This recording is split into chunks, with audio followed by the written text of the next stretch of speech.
Today we look at the question of success. Okay? The question is, who succeeds and why? Okay, so we've done a lot of research, and we've discovered that people who succeed for certain reasons. So there is a Columbia psychologist named Walter Mischel, and he devised a very famous experiment called the marshmallow test.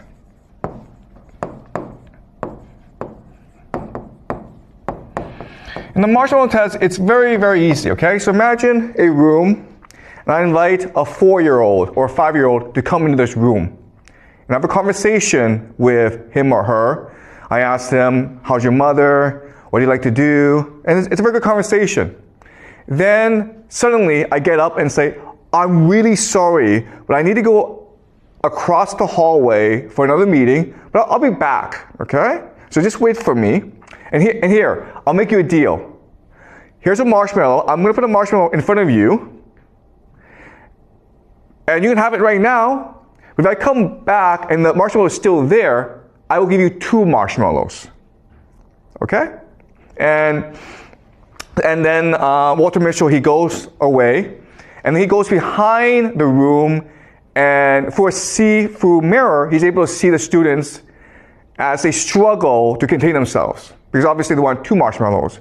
And there are some students who can, in fact, resist the temptation to eat the first marshmallow and then get a second marshmallow.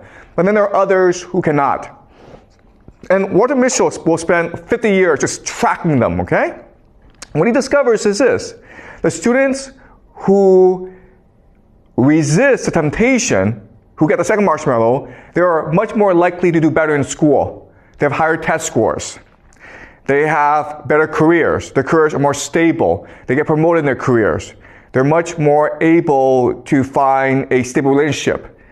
They avoid jail. They avoid drugs. They avoid alcohol. They're more lean. They're more fit. They live longer. Better teeth. And those who cannot resist and eat the first marshmallow right away, they have the opposite effect, okay? And so the idea is that for Walter Mischel, success means delayed gratification. And all this means is that people who succeed are capable of long-term planning. To succeed today, I will make sacrifices necessary, okay? So if my friends are playing outside and I need to do my homework, well, I'm going to stay home and do my homework.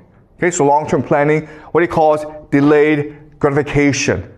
Or a much more simple way of saying this is the idea of self-control, right? Or the idea of emotional regulation.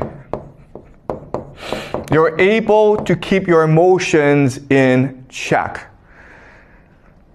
If you're angry, you're able to calm yourself down. Okay, and so we know about this, and that's why in school we focus on the idea of emotional regulation, teaching you how to better control your emotions, how to do long-term planning. Okay? So that's one theory of success. Another theory of success comes to us from another psychologist named Carol Dweck, and she's at Stanford. And she wrote a book called Mindset. Okay? And what she tells us is that those who succeed in life have a growth mindset. And those who fail in life have a fixed mindset. Okay? And it's not hard, okay? The idea is resilience.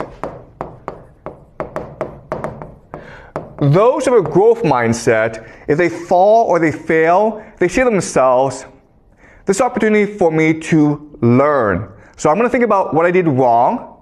Next time, I'll do better. And a fixed mindset are people who cannot accept the idea of failure, who think that it's because they're not capable of improving, and therefore they give up. Okay? So those with a growth mindset, if they fail, they try harder. Those with a fixed mindset, if they fail, they just give up. And so the idea of resilience, okay? Pretty simple, right? And the third idea of success comes to us from K. Anders Ericsson, who is a Swedish psychologist. And she wants to know why certain people are able to succeed as musicians or athletes. And he creates the idea of deliberate practice.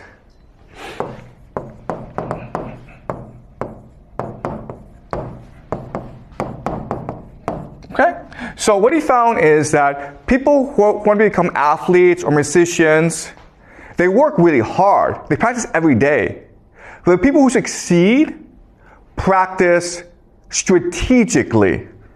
Okay? So those who work hard just work a long time. But those who work strategically have a plan. The plan is this.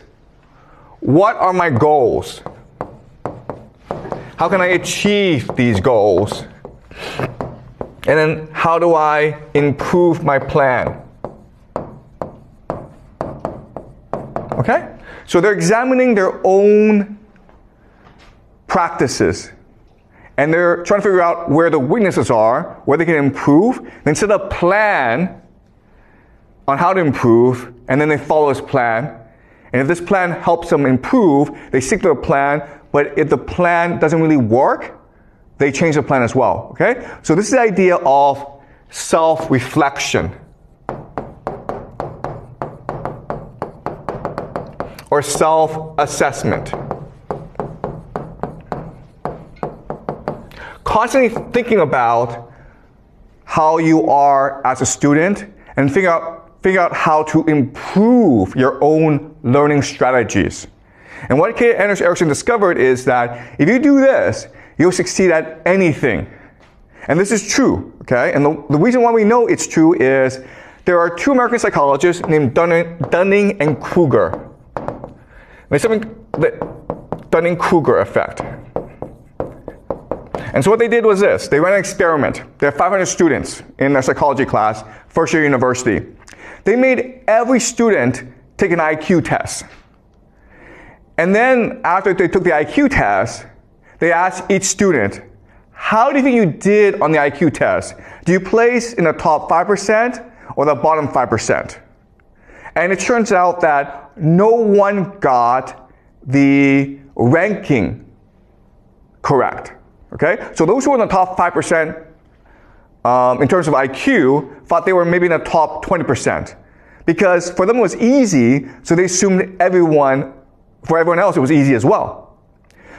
But what was dramatic is that those who scored the lowest thought they were average, okay? So the worst 5% in the class thought they were in the top 50% or just average. And the reason why is those people who are stupid lack the capacity to know they're stupid. Okay? So what Dunning-Kruger discovered is that the hardest part of being a student is to assess yourself properly, to know exactly where you stand and how to improve. Those who are stupid are often the most confident in the world. That's what's called the Dunning-Kruger effect. And this helps us explain why the world is why it is. Because often the people in power are stupid. They don't know they're stupid. They're overconfident. And they do stupid things like Donald Trump, okay? All right? All right, so now we have these three theories, right? We have self-control, we have resilience, and we have self-assessment. And so as educators, as schools, what we can do is devise strategies and curriculum to help students all succeed, correct, right? The problem is that when we actually try this, it doesn't work. Okay? If you take a bad student and you teach him self-control, resilience, and self-assessment, the student doesn't actually get better. The reason why is, okay, and this is a very important idea for you guys to remember, is that correlation does not equal causation. Okay? You guys need to remember this. Just because things are correlated does not mean they cause each other. So I'll give you an example. We know that successful people, they get up early in the morning. Okay? They get up at 4 o'clock in the morning. But just because you get up at 4 o'clock in the morning does not mean you succeed. Okay? Just because you work hard, just because you're resilient, just because you have growth mindset does not mean you'll succeed. But if you're successful, you will get up early in the morning because you are more motivated. If you are successful in life, you will have more self-control. You will have more resilience. You'll be more humble. Okay, does that make sense? So if you're rich, guess what happens? You become successful. And therefore, you will have growth mindset, self-control, deliberate practice. Okay, does that make sense? But just because you have growth mindset, deliberate practice, and resilience does not mean you'll succeed. Okay? So the question for us is, why does this happen? And ultimately, who succeeds? Okay, so we know for a fact that rich people are much more likely to succeed than poor people. And in fact, what we know from macroeconomic studies is that school doesn't really matter. Doesn't matter how well you do in school. If your parents are rich, you'll be successful in life. If your parents are poor, you will not be successful in life. Okay? So what's the difference? Okay, so now let's look at parenting strategies between rich and poor. Okay? So there are lots of differences, but let's focus on 3 major differences. The first major difference is that rich parents speak to their kids more than poor parents. Okay? High vocabulary, low vocabulary. When rich parents speak to the kids, rich parents will use higher vocabulary, longer sentences. Poor parents will just be no, yes, go away. Okay? Another major difference is in attitude. Okay?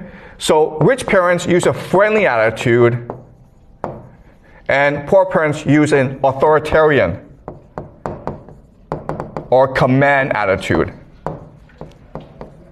So for example, if you are a rich kid and you go and touch a stove, okay, and you burn your hand, the rich parent will say, listen, you made a mistake, don't worry about it. Let me explain to you why touching a fire is bad for you. Because you'll burn yourself, and you might have to go to a doctor, and we will feel pain if you hurt yourself, okay? So the rich parent will spend a lot of time explaining to the child why this is wrong and how not to do it again. The poor parent is like, don't you ever do that again or I'll beat the crap out of you, okay? Don't do that. Pretty simple, okay? But as you can understand, the rich kid will understand that the world is safe and that he is respected in this world. Okay? Whereas the poor child will think that the world is scary and he or she must be afraid of adults. And this carries on into school, right? Because as a rich kid, you go into school and you think that, oh, my teacher is my friend. So you smile at the teacher and you hug the teacher and the teacher smiles back and now you're friends, right? But if you're a poor kid and you see the teacher, you're afraid to look at the teacher. You don't smile. You are stressed, okay? And the teacher thinks that you might be a problem child. So the problem with this is that, yes, being an authoritarian parent, it is effective, but it creates stress in the family. Okay? It makes the child feel unsafe. And this leads to the third major difference between rich parents and poor parents. Rich parents offer stability. Okay? Poor parents can only offer volatility. This is a very simple idea. Rich parents have money so they can afford to keep promises. So I'm a rich parent, I say to my child, okay, next week we'll go to Thailand for vacation. Guess what? Next week you guys go to Thailand for vacation. But if you're a poor parent, money is always an issue. So it's hard for you to keep promises, right? So it's like, next week we'll go to McDonald's for lunch. But your paycheck is not enough, so you're like, sorry, we can't go anymore. Okay? And now, because of these different parenting styles, we understand why rich kids behave different from poor kids, right? So let's look at the idea of self-control, right? Self-control. What is the marshmallow test? Marshmallow test is not a test of self-control. It's a test of your trust in others, right?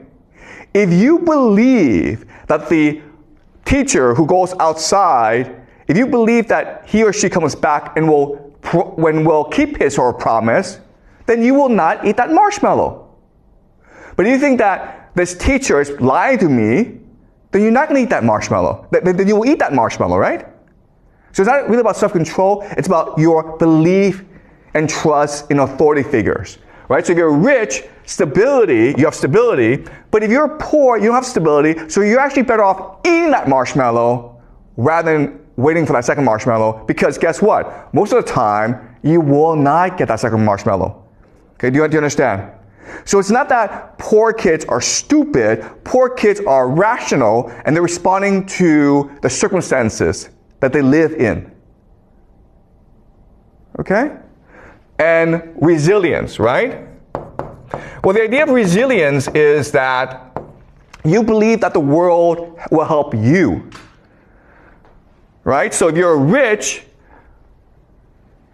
and you believe that everyone helps you, you can be resilient. Because if you fail, someone will help you get up. But if you're poor, if you fail, that probably tells you shouldn't be doing this. Okay? You probably won't succeed doing this. So you don't have much confidence in others. Okay? And the idea of self-assessment, right? Looking inward. Well, if you're a poor child who lives under a lot of stress, it's hard for you to be self-reflective. Because if you look back at yourself, all you can think about is your pain and your stress. Okay? So from these different parenting strategies, we can now explain why different students behave the way they do. This, of course, may lead you to think, okay, well then, rather than construct our schools around self-control, resilience, and self-reflection, we should construct our schools around better parenting skills, okay? Which means that, hey, let's construct schools where kids are exposed to a lot of vocabulary, where teachers are friendly, and where there's a lot of stability, okay? And we've tried this, and it's more effective, but it doesn't really work either. Why? Because the kids come in too late. A lot of their worldview is already established. Then you're like, okay, well then let's change how parents behave. And when you do that, what you recognize is that, nope, you can't change how they behave either. Okay? So no matter what you do, you end up with massive differences between the poor and the rich. The rich stay rich, and the poor stay poor. Okay, so now the question for us is, why is this the case? Okay? And it's the case because society is a hierarchy.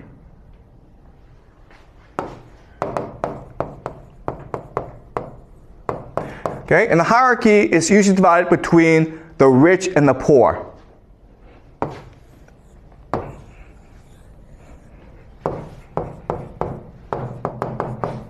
Okay? And these two worlds are night and day. They're very, very different. As a poor person, if you want to survive, you have to obey authority.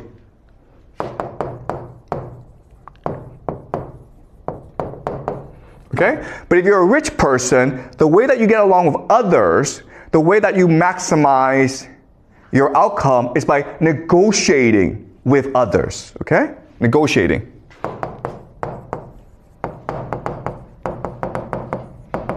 Okay? So negotiating can also mean debate, right?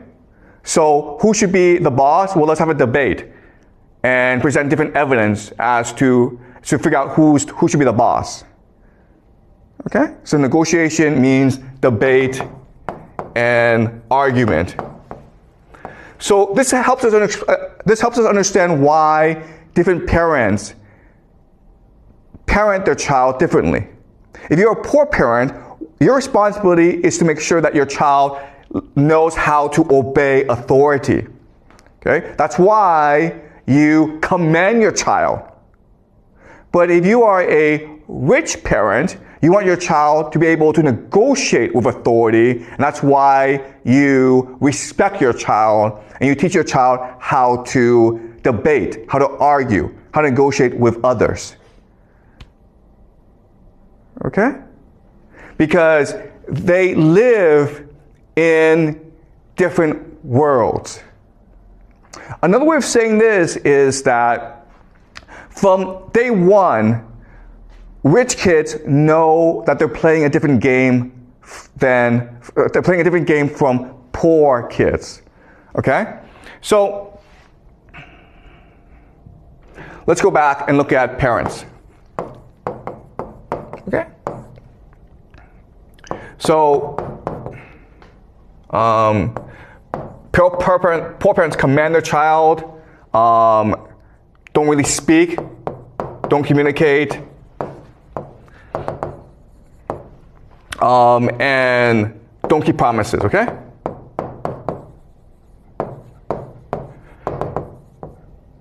All right, so poor parents do these three things. And we know that if they do these three things, the outcome won't be so good, okay? And the reason why they do this is that they're not playing a game to improve their kids' outcome. They're playing a game to get along with other parents, okay? Okay, colleagues, family, okay, authority. Okay, so another way of saying this is this: police, boss, okay, family, okay? All right, so as a parent, you're trying to figure out how to negotiate with the police, with your boss, and with your family. So if you're a poor person, and the police knows you're a poor person, the police is going to bully you. And if you fight back, the police will probably put you in jail.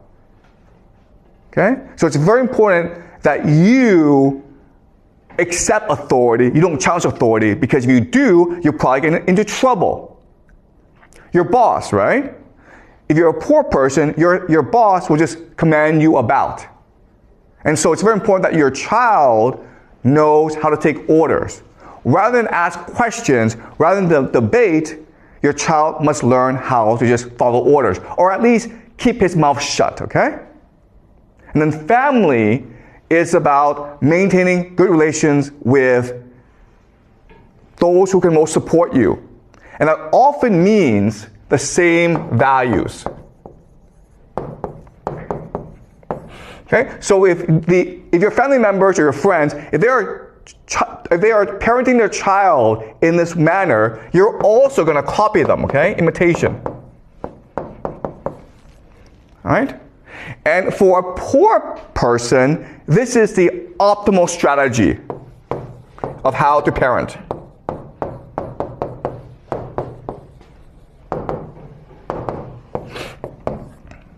Okay? Does that make sense, guys?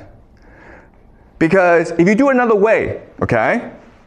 If you choose to be a friend to your child, if you choose to communicate, if you choose to keep your promises, then your friends and your family will think that you're doing something wrong. You understand? They won't think, oh my God, you are an enlightened parent who's read a lot of parenting books and great for you. They're going to think there's something wrong with you. Okay? So let me give you an example of this. So, my wife and I have 3 kids, okay? My parenting style. So my wife and I have 3 kids. And this is how we parent our kid, okay? First of all, we give our child a lot of freedom. So we don't have our kids do activities, okay? We don't have our kids do lots of activities.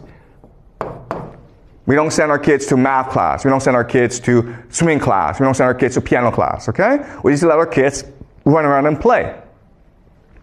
The other thing that we do is we communicate a lot with our child. Okay? Communication. We believe in democracy in our family. If we're going to make a decision together, we want everyone to communicate together. Okay? So a normal Chinese family will just have a very tight schedule, right? And the other thing that we do that's different is we tell stories. The other Chinese families will do math, okay? So we raise our children in a way that's very different from normal Chinese families, from the way that you've been raised, okay? And we do this because both my wife and I, we spend a lot of time talking about parenting. I've read a lot of books about parenting. I spent many decades researching the best education possible. And so that's why we raise our children in this way. And guess what? Because we do this, we have no friends in China. We have family, but they all think we're crazy. Okay? But we do this because for us, what's most important is to make sure that our children are happy and healthy, and that they have a chance to be creative and be successful in life. Because I think that if you do it this way, the child will not be creative, will not be successful. But if you do it this way, your child will fit into China better. Okay? So, parenting, the goal, the incentive is not for your child to succeed. The incentive is for your child to fit into China or the larger social environment that you are in. Okay? And that's why it's very hard to change the way people behave. And that's why social structures are extremely rigid, because the game they're playing is often just to fit into their environment. Okay, does that make sense, guys? Okay, any questions before I move on? Yep. Thanks. So for poor families, is there any way for the poor kids to succeed, to be the rich parent you described in the future? Yeah. Okay, that's a really good question, okay? So we know that there are certain poor kids who do succeed. For example, I'm a poor kid who succeeded. We immigrated to Toronto, Canada when I was like 6 years old, and my father was a dishwasher. So we were a very poor family, okay? But I succeeded because I left Canada for the United States. So Canada is a very rigid place where poor people basically move up a bit, but not too far. But I was able to succeed because I was able to get a scholarship to go study in the United States. Okay, so there are opportunities. The problem, though, is that it means leaving your community. Okay, does that make sense? So one way to succeed is to abandon your community.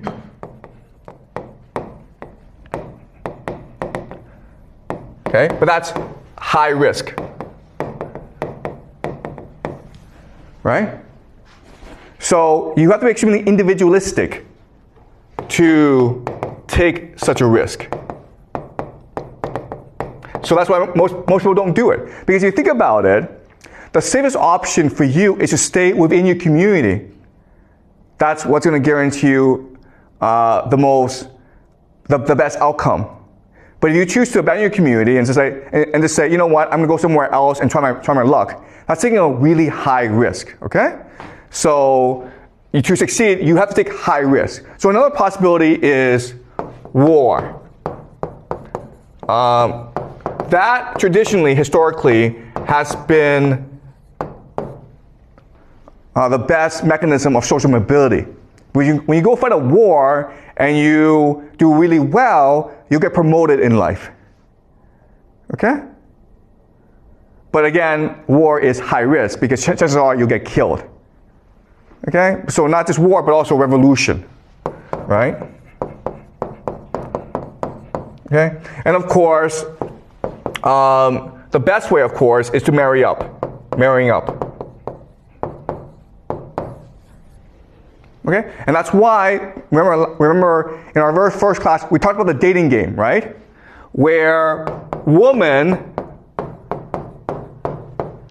only want 5 and 4. Okay? The reason why is that 5 and 4 are high status and 3, 2, 1 are low status. So if you're a woman, you don't want to marry into a low status family because your children will be screwed over.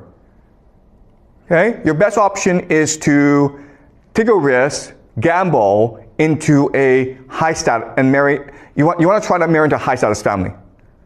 Okay? So traditionally, war and marrying up are the two major mechanisms of social mobility. In today's world,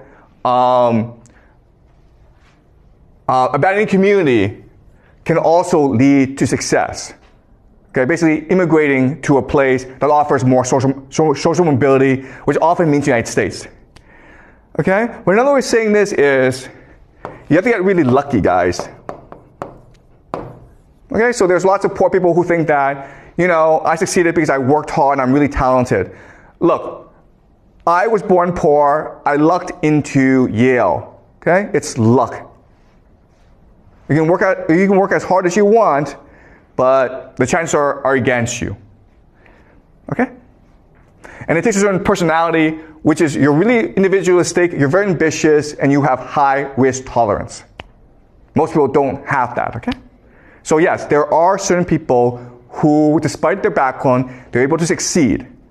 But that's often the exception to the rule, as opposed to the rule itself. Okay, so thank you. Is this clear? Yeah. Okay, any more questions, guys, before I move on? Okay.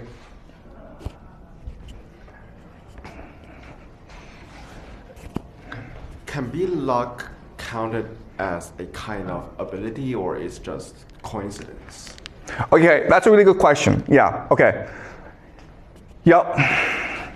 So, you're absolutely right, okay? So, luck is a form of strategy. Okay? Strategy. And all this is saying is that you are trying to position yourself in a place that allows you to get lucky. Okay? So I left Canada and I went to the United States because I knew that in Canada, it doesn't matter how hard you work, no one cares. But in the United States, if you work really hard, then you might get lucky and you might meet someone who's like, wow, you're a really hard worker, I want to promote you. Okay? So you're right in that, yes, you can strategize and increase your luck, but it's still luck. All right? And those who succeed are able to think strategically and far ahead and position themselves in a way that allows them to get lucky. Okay? And they often have the characteristics that we talked about, like self-control, resilience, and the ability to look inward and better understand what you're good at. Okay? So it takes a combination of factors. But the point I'm trying to make is that these people are only a minority, okay? 1% of the population, really. Okay? And they still depend on luck. Any more questions before I move on? Okay. So this leads us to a question, which is, okay, well, the way that I frame everything, you have poor and you have rich. And as discussed, they live in their own worlds, and they don't really connect with each other. They have different parenting strategies, they have different outlooks. The rich stay with themselves, the poor stay amongst themselves. So this looks like a very stable system, right? Stability. Or the word we can use is equilibrium.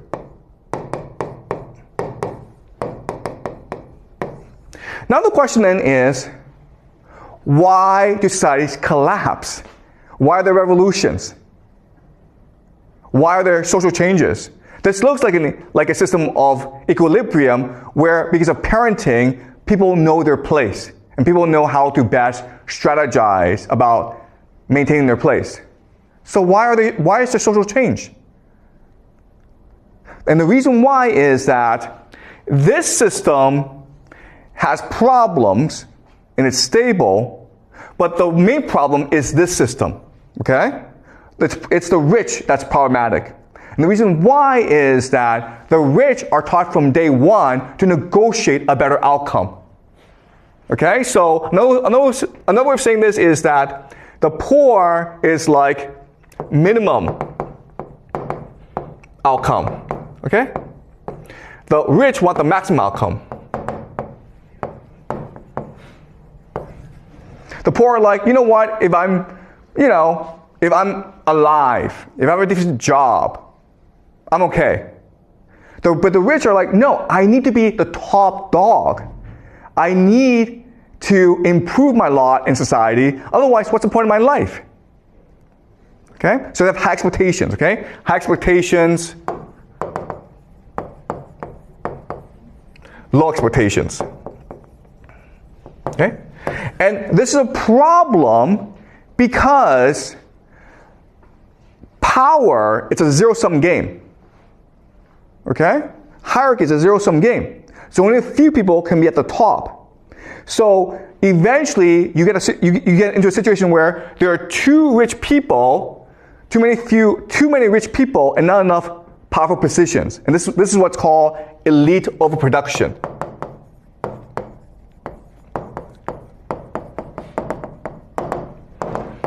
Okay?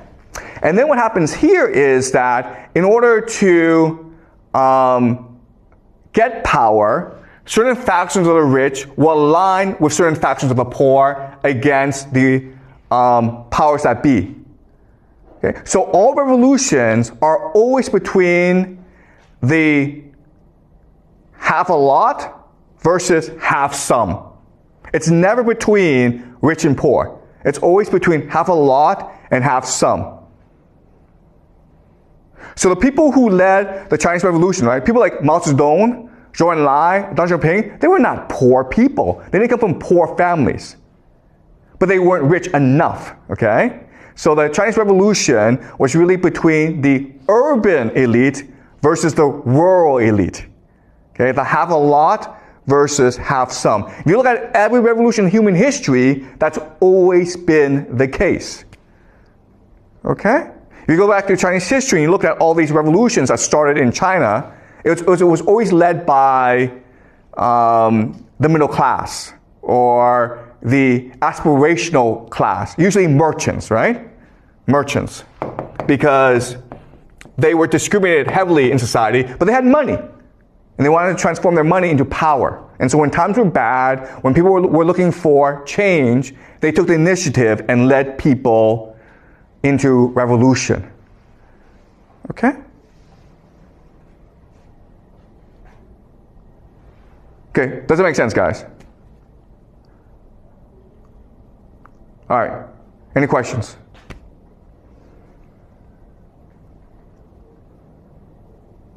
Yeah. All right.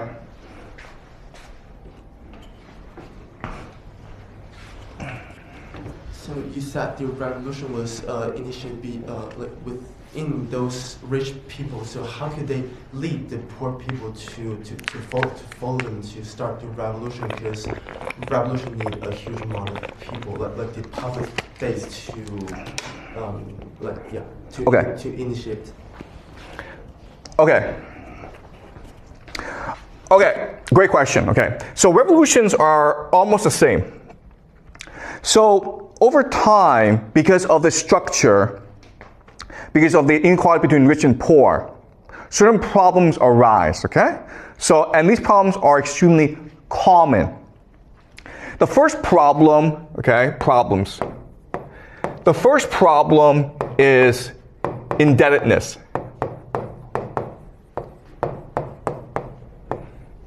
Because the rich have a monopoly over wealth, for the poor to survive, they need to borrow money. But over time, because of interest rates, the poor find themselves in slavery. Okay? Because if you can't afford to pay back the bank or the rich person, then your body is collateral, okay? So you become a slave, but not only do you become a slave, but your children become slaves as well. So slavery becomes a very common problem. And then the third issue, of course, is landlessness. Okay? So these are the three most common problems that ultimately become the seeds of revolution.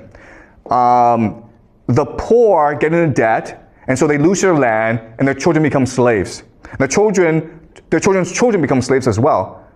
Okay, because of interest rates, it's impossible for you to pay back that debt.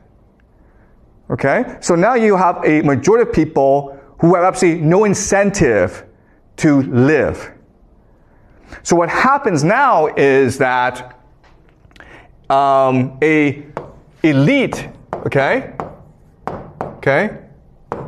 say to these people, follow me into revolution and I will clear your debts. I will give you land and I will end slavery. And that's it. Okay? Every single revolution has been like this. There have been different names, okay? So for example, communists are like, we'll create a communist paradise. But what's a communist paradise? A communist paradise is where debt is canceled, where people are given land, and where no one's a slave, okay? Then others like, okay, we'll create a religious paradise. Islam, okay, so Muhammad, the Islamic Revolution was about this initially. Later on it changed, right? And Muhammad said to everyone, we're going to create a kingdom of heaven. What's the kingdom of heaven? The kingdom of heaven is where people don't have debt, where people have land to feed themselves, and where there are no slaves. So if you're a Muslim, you can never be a slave.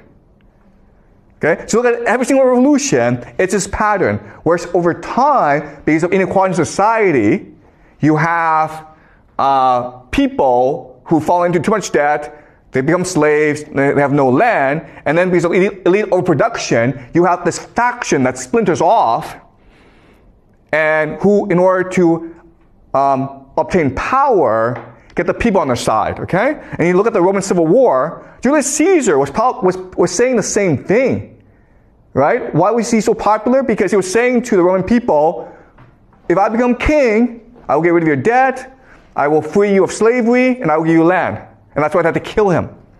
Okay? Why is Donald Trump so popular in America right now? Same thing, man. Where Americans are in debt to their credit cards, student loans, their houses. And so they believe that Donald Trump were to come to power, if he were to become king, what's the first thing that king does? What the first thing that king always does is cancel all debts. Because if you cancel all debts, who loses power? It's the rich who lose power. And it's the rich who are almost dangerous to a king. Okay? Does that make sense? Okay? So again, this is a very similar pattern in human history. It's all game theory, okay? Any more questions, guys? Okay, ask one more question, then we'll break, okay? Is this clear to you guys? Okay. So another way of understanding this is that according to game theory, individuals don't really matter. Okay, you have to look at large groups, you have to look at large social trends. Okay, you cannot really change the outcome for certain groups of people like poor kids unless you look at the overall structure in which they live. Okay. One more question, guys, then we'll break for the day.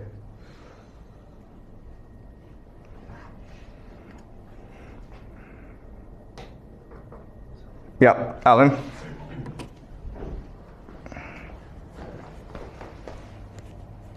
So, like, is that the society or like just the elite that really rule the country, who really have the power, have the motivations to maintain the society, that a certain degree of social mobility is allowed, but not all of them, but not really a big social mobility, so that firstly they can maintain their power, but second, like they give their lower class people a hope to get into the rich class, but not using like revolutions or other things that will like turn the society into collapse.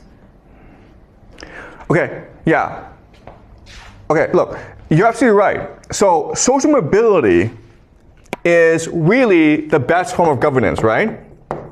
As long as you enable people with talent and ability and ambition to climb up, they'll be happy, and your society will be very stable. But not only will it be very stable, it will be very prosperous, very creative. And it doesn't matter what system you have, okay? So the example is, okay, America in the 1950s was a democracy, and there's a lot of social mobility. And so people worked really hard, and America became very wealthy. But guess what? In China, 1950s, China was not a democracy. It was a communist system. But in the 1950s, people worked really hard as well. Why? Because China was destroyed after decades of war, and there were lots of opportunities for social mobility. If you worked hard, you got promoted very quickly in the system. So even though it was a communist system, not a capitalist system, even though it was a command economy rather than democracy, people worked really hard because they thought that by working hard, they can improve their lives. So social mobility is the best form of governance. You don't need democracy, you don't need any system, okay? As long as you have social mobility, people will be happy. The problem, though, is that over time, less than a generation, all the positions of power are failed, okay? So the people with talent who made the country great, who made the country wealthy, when they get into power, they don't want people like them to replace them. They want their children to replace them, okay? And over time, these children are a lot. So what happens is at the very top, all the positions are filled. And there's a waiting list as well. So if you are a poor person who works hard, really talented, unfortunately, all those positions at the top are filled already. And there's also a waiting list, so too bad. Okay? And again, you just look at Chinese history, right? Look at Chinese history, where at the beginning of the dynasty, you had all these talented people take the civil entrance examination, the keju, and these are really top people. But then what happens is that they have children, and they teach their children how to do on the keju, and then eventually they're like, you know what, we'll just cheat. So they corrupt the keju, and then eventually like, you know what, screw this. Whoever can pay to pass the keju will pass the keju. And then all the positions at the very top are filled. There's no more social mobility. So what do people do? They engage in revolution, right? So you look at Hong Xiuquan, right? He failed the keju, or there was no position at the top for him. So he believed he became the brother of Jesus, right? And he started this revolution that claimed tens of millions of lives in China. Why? Because there was no social mobility for him. 50 years ago, prior, he would have been a civil servant. Same thing for Mao Zedong, right? By the time that Mao Zedong became a university student, the Keju had been eliminated. So there's no way for him to climb the ladder anymore. Therefore, he had to start engaging in new ideas. Okay? So you're absolutely right in that social mobility is the best way to maintain social harmony, but people have children, and they want the children to succeed, and they will arrange a system in a way that only their children can succeed, which screws over every other children, everyone else, and so they have no choice but to overthrow the system, okay? Or another way of saying this is game reset. Game reset. This is what a revolution is, okay? So another way of saying this is that 100 people are playing a game, 10 people are winning, and they keep on winning, and they can only win. So everyone else is like, screw this game, let's start a new game. And the 10 people are like, nope, we're happy playing this game. They can't agree, so the 90 people the only thing they can do is a revolution, which allows for game reset, which now again allows for social mobility. And that is the course of human history. Okay? Either you climb up the ladder. If they don't allow you to climb up the ladder, then you just break the game. Okay? So, but unfortunately, again, once you're in power, you want your children to inherit your power. And so you'll rig the game in a way that only your children can succeed. Okay? And that's why the schools are the way they are. Okay? Schools for the rich are very different from schools for the poor, right? Schools for the rich, there's a lot of freedom, there's a lot of creativity, the teachers are very good. You go to poor schools and it's the complete opposite.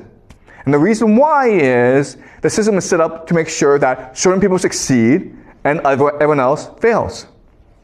Okay? Does that make sense, Alan? Okay, great. Any more questions, guys? All right, good. I'll see you guys next class, okay?